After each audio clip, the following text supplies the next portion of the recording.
So నమస్తే అందరికీ. యాక్చువల్గా పొద్దున్న 8 o'clock సినిమా చూసిన. అప్పుడే రివ్యూ చేద్దాం అనుకున్నా, కానీ చాలామంది చేస్తారు కదా, మనం ఎందుకులే అని చెప్పేసి చేయలేదు. కానీ ఒక 2 వీడియోలు చూసిన తర్వాత అనిపించింది మనం కూడా చేస్తే బాగుంటుందేమో అని. సో ఒక జెన్యూన్ రివ్యూ ఇస్తున్నా, జెన్యూన్గా నాకు అనిపించింది చెప్తా. వీడియో చూడండి.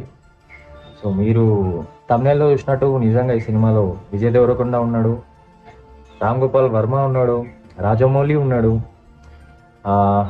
ఇంకా దుల్కర్ సల్మాన్ ఉన్నాడు. వీళ్ళందరూ చాలామంది ఉన్నారు ఈ సినిమాలో. కొంతమంది 1 minute పైన సీన్లు ఉన్నాయి. అందులో మన విజయ్ దేవరకొండ అండ్ దుల్కర్ సల్మాన్ వీళ్ళిద్దరివి 1 minute పైన ఉంటుంది. మన ఆర్జీవిది, రాజమౌళిది ఒక 1 minute సీన్స్ ఉంటాయి అన్నమాట. సో వీళ్ళ సీన్స్ గురించి చెప్పుకుంటూ వస్తే, వీళ్ళ సీన్ బట్ట ప్రతిసారి థియేటర్లో అరుపులే. అది మీరు కూడా ఎక్స్పీరియన్స్ చేస్తారు. అండ్ సోషల్ మీడియాలో మీకు తెలిసిందే, విజయ్ దేవరకొండ కృష్ణుడేమో అని చెప్పేసి చాలా రూమర్స్ వచ్చినాయి. కృష్ణుడు కాదు, కానీ ఒక వండర్ఫుల్ క్యారెక్టర్ చేస్తున్నాడు మన విజయ్ దేవరకొండ. అండ్ ప్రభాస్ కల్కి కాదు, కానీ అంతకు తగ్గని ఒక వండర్ఫుల్ క్యారెక్టర్ చేస్తాడు. అది మీకు సినిమా లాస్ట్లో రివీల్ అవుతుంది. అది కూడా చూడండి. నేను చెప్తే బాగుండదేమో మీకు, మీరు ఆ సస్పెన్స్ మిస్ అవుతారు. కానీ మహాభారత్లో ఒక క్యారెక్టర్, ఒక చిన్న హింట్ ఇస్తా. ఈ 7 చిరంజీవిలో ఒకరు కాదు ప్రభాస్, ఇంకొక మెయిన్ క్యాండిడేట్, చాలా మెయిన్ క్యాండిడేట్. సినిమా 3 గంటలు ఉంది. సినిమా మొత్తం సూపర్. ఒకవేళ మార్వెల్స్ తీసిన వాళ్ళు ఈ సినిమా చూస్తే కూడా ఏమనుకుంటారు అంటే, ఏమన్నా మార్వెల్స్ తీయడం అవసరమా అని అనుకుంటారు. ఆ రేంజ్లో ఉన్నాయి గ్రాఫిక్స్ అయితే. అంటే మీకు అస్సలు అనిపించదు ఏదో గ్రాఫిక్స్ చూస్తున్న ఫీలింగ్. మీకు ఇప్పుడు ఒక హాలీవుడ్ మార్వెల్స్ మూవీ చూస్తే మనకి ఎట్లా అనిపిస్తుంది, అసలు ఒక ఫీలింగే రాదు. అది ఒక గ్రాఫిక్ అని చెప్పేసి ఏమని చెప్పేసి.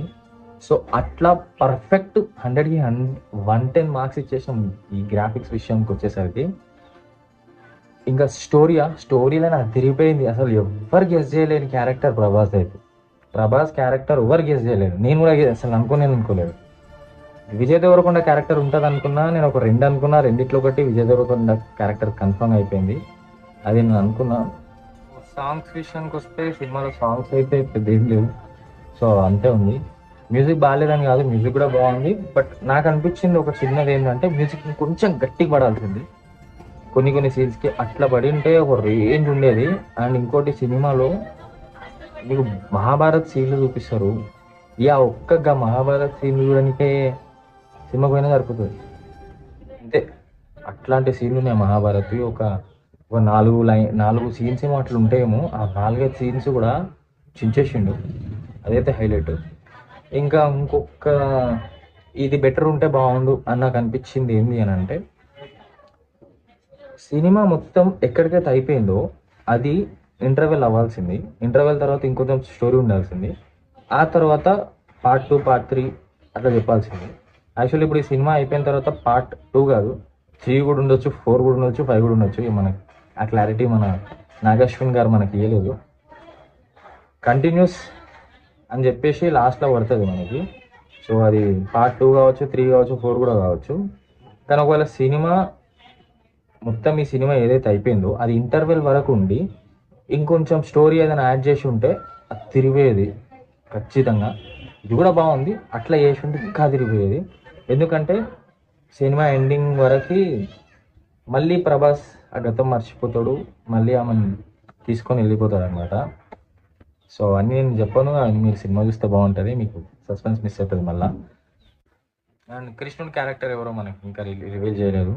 మేబీ నెక్స్ట్ ప్లాన్ చేస్తారేమో. సినిమాను ఒక 5 to 10 minutes కట్ చేయొచ్చు, 5 to 10 minutes సీన్స్ తీసేయచ్చు. అంత అవసరం లేని సీన్స్ కొన్ని ఉన్నాయి, అవి తీసేస్తే సినిమా మొత్తం పర్ఫెక్ట్. ఇప్పుడు కూడా పర్ఫెక్ట్, సూపర్. ఈ సినిమా చూసినా ఏ హాలీవుడ్ ఈ సినిమా చూసినా ఏ ఇంగ్లీష్ వాడైనా అస్సలు అనుకోవడం మనం సినిమాలు చేయలేమని ఇండియన్స్ ఫిక్స్. ఇప్పుడు ఆ రేంజే ఉంది. ఆ రేంజ్కి అసలు తక్కువ అస్సలు కాదు. మార్వెల్స్ సినిమాలు చూడడం వాళ్ళకైతే మొత్తం ఒక కొత్త యూనివర్స్ లెక్కనే కనిపిస్తుంది. మార్వెల్ సినిమా చూసిన వాళ్ళకి ఏమనిపిస్తుంది అని అంటే ఇది కూడా ఒక మార్వెల్ మూవీయే కదా అనిపిస్తుంది. అంత రేంజ్లో తీసిన సినిమా అయితే ఫిక్స్ అయిపోతారు మీరు. ఇంకా సినిమా అయితే అందరు చూడండి, చాలా మంచిగా ఉంది, వేస్ట్ అయితే కాదు అస్సలు.